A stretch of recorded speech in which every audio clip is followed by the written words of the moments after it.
Welcome to healthy food kitchen. இன்றைக்கி நம்ம செய்ய போகிற டிஷ்ஷு வந்து ஓட்ஸ் கஞ்சி. இது எப்படின்னா டயட்டில் இருக்கிறவங்களுக்கு ரொம்ப ஒரு நல்ல ஒரு ஃபுட்டு. நம்ம வந்து இதெல்லாம் அரைக்க போகிறோம். வெங்காயம் 3 வெங்காயத்தை வந்து இப்படி நைஸாக நறுக்கி வச்சுருக்கேன். 2 பூண்டு, கொஞ்சம் மல்லி, புதினா, கொஞ்சோண்டு உரப்புக்காக சின்ன பச்சை மிளகாய்.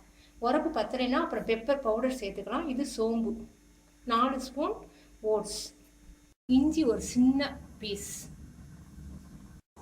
ஒரு 5 ட்ராப் மட்டும்தான் எண்ணெய் ஊற்றுறோம்.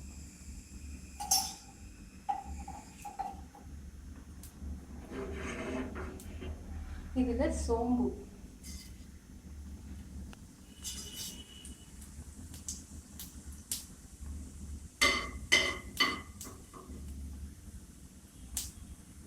வெங்காயம், பூண்டு, இஞ்சி, பச்சை மிளகாய்,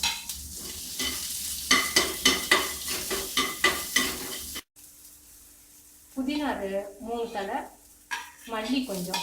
இதெல்லாம் நம்ம பச்சை வாடை போகிறதுக்காக தான் கொஞ்சோண்டு ஆயிலில் நம்ம எல்லாம் வதக்குறோம்.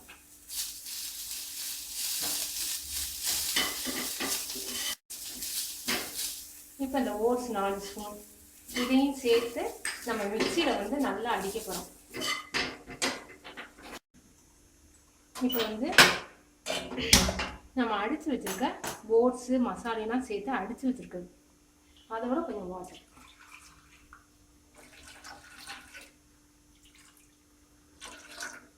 இது வந்து நம்ம ஒரு 2 டம்ளர் 3 டம்ளர் வர்ற மாதிரி நம்ம வந்து சேர்த்துருக்கோம். இதில் தேவையான அளவுக்கு சால்ட் போட்டுக்கோம். தேவையான அளவுக்கு உப்பு. இது வந்து நம்ம ஓட்ஸையும் சேர்த்து மிக்சியில் அடிக்கும்போது கஞ்சி மாதிரியே நல்லா இருக்கும். இது டயட்டில் இருக்கிறவங்களுக்கு ரொம்ப நல்லது. சாப்பிடும்போது கொஞ்சம் பிரியாணி டேஸ்ட்டில் இருக்கும். சோம்பு, புதினா எல்லாம் சேர்த்துருக்கிறதுனால கொஞ்சம் பிரியாணி டேஸ்ட்டில் இருக்கும். ரொம்ப நல்லா இருக்கும். இது வந்து டயட்டில் இருக்கிறவங்களுக்கு ரொம்ப ரொம்ப யூஸ்ஃபுல்லான ஒரு இது. குழந்தைங்களுக்கும் இது வந்து ரொம்ப நல்லது. இந்த மாதிரி கொஞ்சம் கெட்டியாக கூழ் மாதிரி வந்த பிறகு ஆஃப் பண்ணிடுங்க. குழந்தைங்களுக்கு வேணும்னா இதில் கொஞ்சம் 1 ஸ்பூன் நெய் ஊற்றி கொடுக்கலாம். நம்ம பச்சை மிளகாய் ரொம்ப சின்ன பீஸ் தான் போட்டிருக்கோம். நம்ம இன்னைக்கு செஞ்சது 2 டம்ளர் தான் வரும்.